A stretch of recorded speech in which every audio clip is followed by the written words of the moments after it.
अस्सलाम वालेकुम।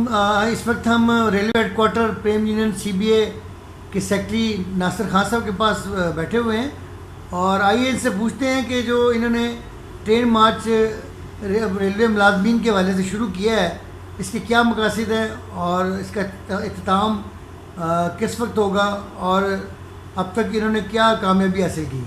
जी नासिर साहब। बिस्मिल्लाहिर्रहमानिर्रहीम। ट्रेन मार्च का हमारा बुनियादी मकसद ये था कि मुलाजमीन में जो एक गमे गुस्से की लहर पहुँची हुई है उसको हम बेचैनी उनकी ख़त्म करें।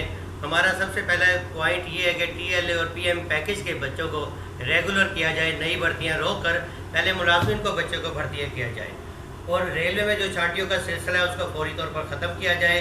रेलवे मुलाजमीन जो ग्रेजुएटी और बेवाएँ अपने फ़ंड से महरूम हैं उन्हें फ़ौरन फंड की फराहमी की जाए और रेलवे में ग्रेजुएट सारे वाजबात क्लियर किए जाए और हमारा प्रीमियम का CBA चार्टर और डिमांड ये फ़ौरन मंजूर किया जाए।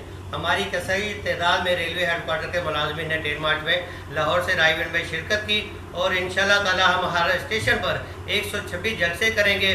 फिर भी इंतज़ामिया के कान पे जूं ना रेंगी तो हम इंशाल्लाह ताला उन्हें टफ टाइम देंगे। जो हमारे अकायद हाफ़िज़ सलमान भट्ट कहेंगे तो हम इंतज़ामिया की इंट से इंट बजा देंगे।